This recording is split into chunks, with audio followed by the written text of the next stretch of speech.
Hello busy people, ఇప్పుడు మనం చూడబోతున్నాము తలుపులమ్మ టెంపుల్. లోబా గ్రామంలో ఉంది.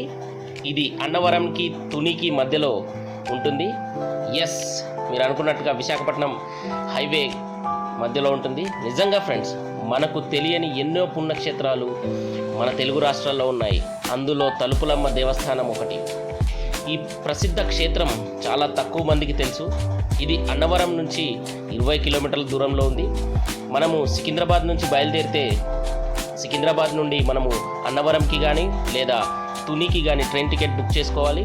తుని నుంచి అయితే మళ్ళీ వెనక్కి 10 కిలోమీటర్లు రావాల్సి ఉంటుంది. అన్నవరం నుంచి అయితే మనము 20 కిలోమీటర్లు విశాఖపట్నం హైవే తుని వైపు వెళ్ళవలసి ఉంటుంది.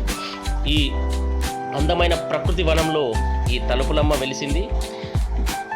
ఇక్కడ అమ్మవారు తలుపులమ్మగా పిలువబడతారు.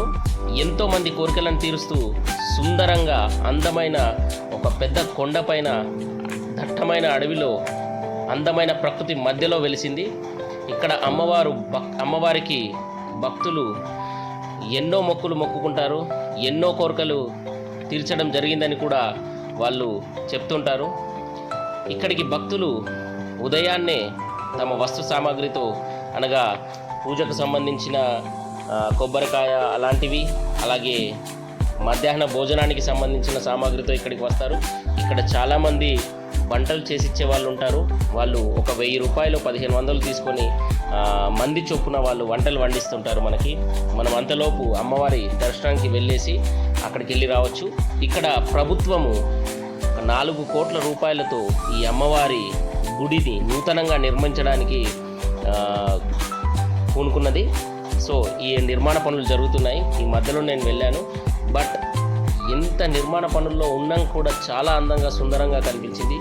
అమ్మవారు కొండపైన ఒక ప్రకృతిలో ఒక బండల మధ్యలో ఆ అమ్మవారి విగ్రహం ఉంది.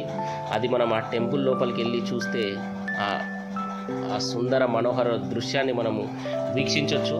నేను ఎంత చెప్పినా తక్కువే, అది చాలా బాగుంటుంది ఫ్రెండ్స్.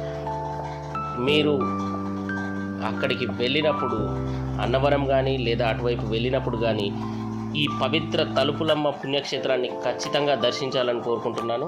ఎందుకంటే మనకు తెలియని ఎన్నో పుణ్యక్షేత్రాలు ఉన్నాయి. ఏ అమ్మవారు ఎక్కడ మనల్ని కరుణిస్తుందో తెలియదు. కాబట్టి ఈ సుందర నందన వనంలో ఉన్న ఈ తలుపులమ్మ దేవస్థానానికి ఖచ్చితంగా వెళ్ళండి. ఇంకో వీడియోతో మళ్ళీ కలుద్దాం. Bye friends.